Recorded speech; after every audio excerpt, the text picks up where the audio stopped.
तो दोस्तों फाइनली बलूचिस्तान ने कर दिया अपनी इंडिपेंडेंस की घोषणा।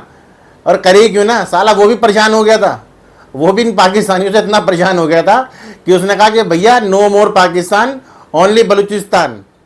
And big news coming in on breaking ground. Troubles continue to mount for Pakistan because key leaders of Balochistan have declared their independence from the state of Pakistan. In fact, Republic of Balochistan announced has been trending on social media after Baloch leaders, including activist Mir Yar Baloch, declared Balochistan's independence from Pakistan.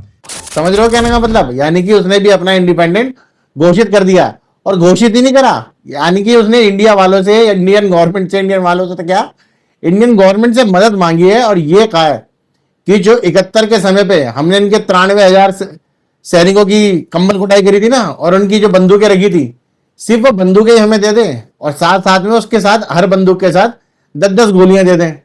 Pakistan का नक्शा मिटाने की बात कर रहे हैं भाई, कि पाकिस्तान को इस वर्ल्ड के नक्शे से गायब कर देंगे।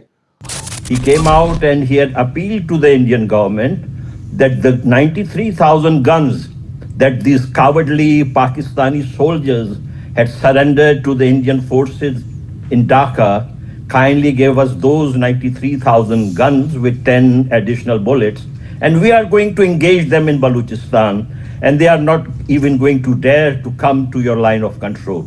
और ये कर भी देंगे भाई साहब। ये बलूचिस्तान इतने अपने देश के लिए, देखिए कोई भी होता है, जब हमने भी अपनी आजादी की लड़ाई लड़ी थी तो आपने भी देखा होगा कि हमारे यहाँ पे भी भगत सिंह जैसे, सुखदेव जैसे होनहार नौजवान थे, जिन्होंने कसम खा ली थी कि जब तक अब भारत से अंग्रेज नहीं भगेगा हम चैन की सांस नहीं लेंगे।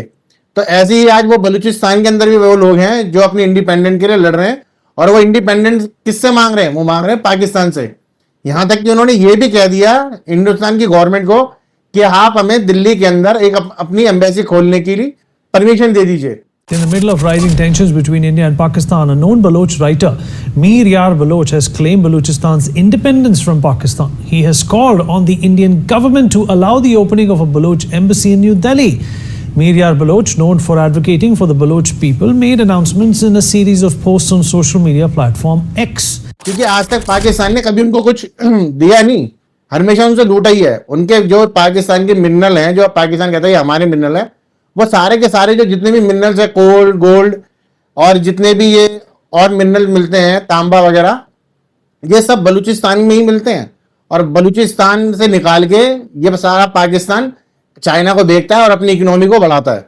तो वहीं से खा रहे हैं ये भिखमंगे, इनके पास और कोई सोर्स नहीं है। अगर बलूचिस्तान इनसे अलग हो गया तो हाथ में कटोरा लेके फिरते दिखेंगे ये पाकिस्तानी लोग। अब रही बात गवर्नमेंट की, तो ये गवर्नमेंट जाने की वो क्या से क्या करती है, क्या नहीं करती, परमिशन देती है या नहीं देती, पर हर भारतीय आपके साथ है और आपके सपोर्ट में। तो जय हिंद दोस्तों, वंदे मातरम, भारत माता की जय, और बलूचिस्तान वालों को ऑल द बेस्ट।